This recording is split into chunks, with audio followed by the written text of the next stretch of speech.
Hello, my name is Ari Usher, And my name is Kate Chambers. and today we are talking about the social dominance theory, including examples, applications, and future implications. Social dominance theory explains how societies create and maintain group-based hierarchies through the interaction of individuals' beliefs about inequality and broader social, cultural, and institutional forces. There are many factors, as previously mentioned, that can influence social dominance. Race, economic status, sexuality, gender, and even age are just a few. These hierarchies can open or block certain opportunities for an individual that falls underneath the power. Social dominance theory was first proposed in 1999 by Felicia Prado, a current psychology professor at the University of Connecticut, and Jim Sidanius, a well-known psychologist and trailblazer of this theory. It was developed as a way of explaining how and why people divide themselves into social groups. This was first published in their book, Social Dominance: An Intergroup Theory of Social Hierarchy and Oppression. There are four main concepts of social dominance theory: legitimizing myths, social dominance orientation, group-based hierarchies, and institutional mechanisms. Normally, social dominance is not attained through force, but rather through more subtle ways such as racism and even sexism. It is often created by legitimized myths, which are cultural beliefs that come from harmful stereotypes. Social dominance orientation is a concept created to measure individual support for inequality and group dominance. It consists of high SDO, meaning they support inequality, and low SDO, meaning they support equality. Group-based hierarchies are social structures in which groups are formed based on gender, religion, economic status, and more. Finally, institutional mechanisms are any politics or rules, especially in legal or educational institutions, that may support group-based hierarchies. An example of legitimizing this is the United States and the Native Americans. Americans created harmful stereotypes of the Native Americans, which created prejudice and led to mass destruction of that group.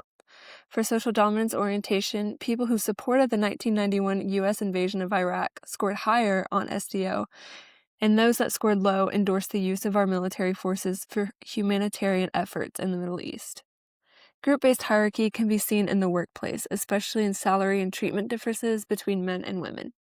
And institutional mechanisms like private and public institutions such as churches, schools, and government facilities may promote positions of inequality.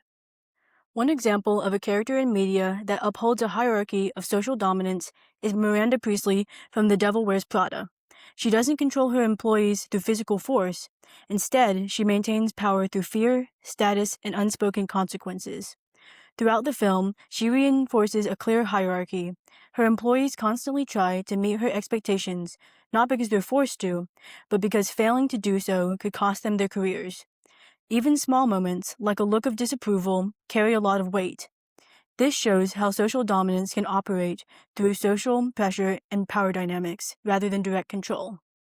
Social dominance also shows up in applicable social systems.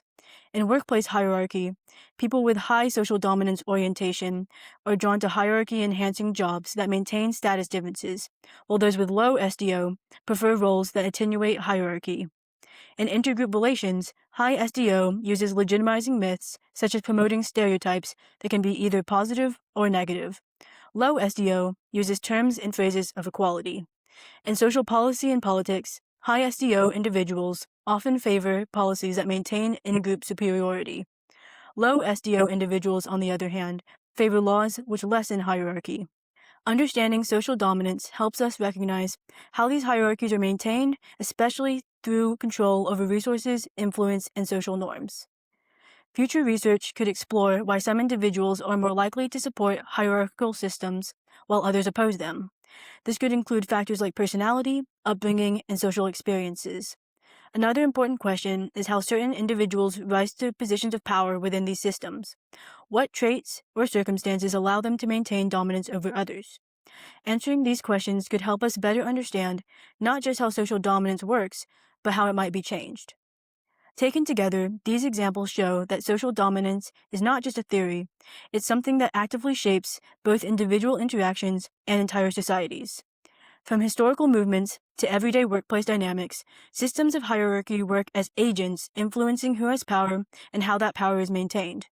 By understanding social dominance, we can become more aware of these patterns and can make more informed choices about how we respond to them and participate in them.